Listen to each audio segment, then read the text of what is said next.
I think we just seen our last weekend of La Liga in 2024, right? That's it. The next time we watch La Liga is going to be 2025, the year 2025.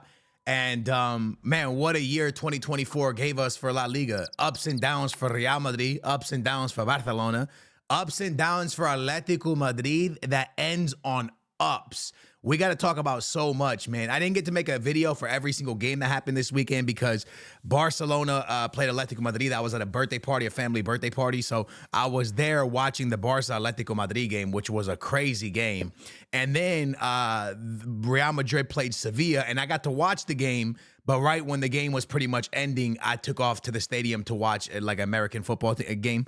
But there's so much to talk about because, like, what a 2024, but more importantly, what a last couple weeks. All the talk, all the laugh, everyone was laughing in the world. All the football fans were laughing and making fun of Mbappé. And that all is gone. Everybody shut up now. Don't nobody want to talk no more.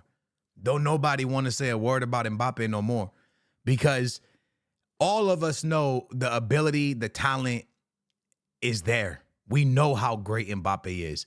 We know how great Mbappé is that we're all so confused of why it's taken so long for him to start cooking in La Liga. And it even got to the point where Barca fans were making fun of it, saying he was going to be a flop. But this weekend, he goes out there after Barcelona slip up once again. They get a match against Sevilla, a very tough match. Sevilla's never an easy game. And 10 minutes into the game, Mbappé goes, you know what? He hits a shot from downtown, lads. A banging finish. And from right there, he set the mood. He set it, and it was just Real Madrid the rest of the way. Sevilla did put up some goals, but it was really just Real Madrid's day. And now Real Madrid are in first place after 18 games. Well, not first place. I lied. Atletico Madrid's in first place after 18 games, which we're going to talk about. And Real Madrid's in second place with 40 points after 18 games. And here's the biggest thing. Barcelona is in third place after 19 games. I don't want to call it a downfall. I don't want to call it a fall off. I don't know the words I'm looking for here, but that's not just under Flick. It happened with Xavi. They get out to this remarkable start. They get off to this like phenomenal, and we're thinking, okay, you know what? This could be a crazy team this season.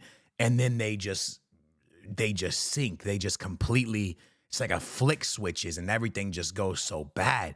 And I don't really know how this happens, but it does. And it's consistently happening.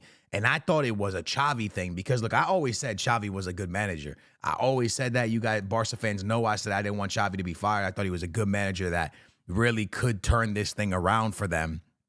Then Flick came in, and what a remarkable beginning to the season they have. But now all of a sudden, I want to say they were almost 10 points clear at one point. I'm not sure if I'm right about that, but they were far ahead, bro. And now all of a sudden, they're looking up at Atletico Madrid and Real Madrid. And that's wild to me. Now, let's talk about this Atletico Madrid, Real Madrid, Barcelona performance. The game was tied 1-1 for the longest time. And then Atletico Madrid wins it late. But for Barcelona, Pedri had, in my eyes, again, it's just an opinion when I'm watching football, I thought Pedri had a phenomenal football match, man. I thought Pedri was so freaking good.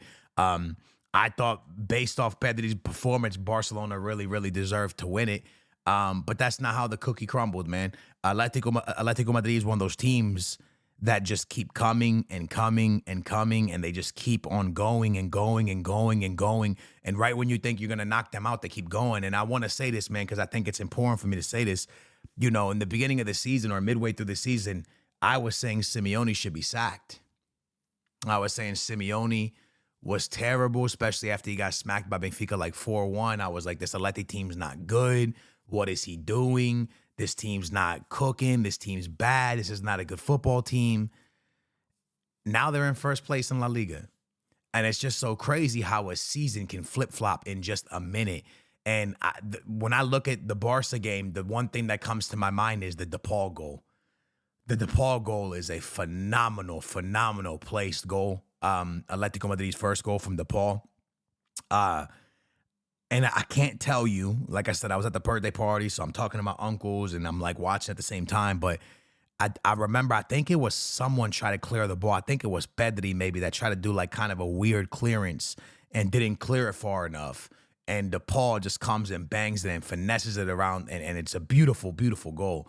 But it's one of those things where in a second, everything changes in La Liga. And in a second, everything changes in football. If I'm being fully honest with you, man, it's happening a lot. For example, like Sporting in Portugal had a bunch of point lead. And now all of a sudden, Ruben leaves. They lose like a bunch of games in a row and tie a bunch of games. The new manager's already been sacked. And now all of a sudden, Benfica's playing right now as we speak. They're winning 1-0 at halftime. If they win, they're in first place. And then you look at Barca and Real Madrid, and Barca was so far in front, and Madrid was trying to catch them, and all of a sudden Barca's in a place where you're like, whoa, what's going on? Atletico Madrid's in first place, even though they look like their manager should get sacked. It's just been a season where you're like, City was, you know who they are, and now all of a sudden they're on like a freaking, I don't know, 15-game lose streak or something, barely winning any games in 15 matches. You're like, what's going on there? Manchester United one day shows up, you're like, oh, you know what? Ruben's going to turn this around. The next day they get absolutely smacked. Football is just unpredictable right now. It's absolutely unpredictable. I think to myself of this Barcelona team, I know I'm jumping around a lot between Real Madrid and Barcelona. I still stick by it, and I've been saying it for years. I know Frenkie de Jong is one of their best players at that team. I think he's one of the most talented players of this team, but his salary is way too high, and he's a player that offers you money, right? He's a player that you can make money if you sell him. And I think that that's a player that should hit the market. And I think that Barca should explore that, because like I said, for them to get better now, they have to let some of those big wages go, and some of those players that are more of the star players or whatever, like you got to let those guys go so you can start to rebuild out of this financial situation that you're in, and build to where they want to be, in my opinion. And again, I love Frenkie de Jong. I think he is a Barcelona player. Don't get that twisted. But I just think that eventually you got to make some type of move to get yourself out of financial situation. You know what I'm saying? I think they'll be fine without him as well. But I don't know, man. I'm just seeing a lot of players. And I know Araujo missed a lot of time, but I think he's back now. But I don't know. He missed time from injury, right? And then I don't know if he's really been breaking the starting 11. I'm not sure when he came back. But when you look at this bench for Barcelona, it feels like there's a lot of players that aren't contributing enough. For the players like Ansu Fati, Frenkie de Jong just hasn't, again, injuries as well. You know what I'm saying? They've had Araujo. They have had so many players that just, I don't know, they're not really contributing a lot to the roster. And I just feel like maybe they need that. They need players off the bench that can really, really, really help them. But I don't know what happened to Barca, lads. I want to say I know, but I don't. I can't tell you. They were a team that's on fire. They were a team that was magical. They were a team that I was like, man, they're going to run away with a lot of this. And they're doing it in the Champions League. But I really thought they were going to run away with a lot of this stuff, man. And then they just crumbled. And I can't tell you why. I don't understand. And I can't tell you why as well this Real Madrid team is so successful under Ancelotti. I can't tell you why. Look, I know how great Ancelotti is. I know how amazing of a manager he is, but Real Madrid does not play this incredible, beautiful football. But they win, you know? It's Real Madrid DNA. They win. And every now and again, they give you this crazy, awesome performance that you're like, yeah, that's Real Madrid. And then they just give you sometimes performances you're like, wow, this team plays terrible, but they still win. And even when you badmouth Ancelotti, badmouth Real Madrid, they're still right there in every single competition. And when it comes to the months that matter where you win championships, as long as they keep themselves there, they have a chance. And this is what that Real Madrid team does, man. They just sit there and they stay there and they keep putting pressure on other teams, and they're there. And then all of a sudden they won. And it's like, that's an Ancelotti football team. You know what I mean? It's very hard to understand. So 2024 was a confusing year for me. Very confusing. Confusing in the sense of, I don't know what happened to Barcelona.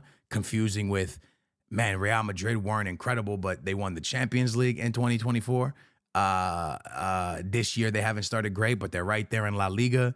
They don't play incredible football, but they play winning football. Football has just been confusing to me this year. City, I don't I know they have a couple injuries, but man, that fall off is crazy. 2024 is the year of confusion for me when it comes to football.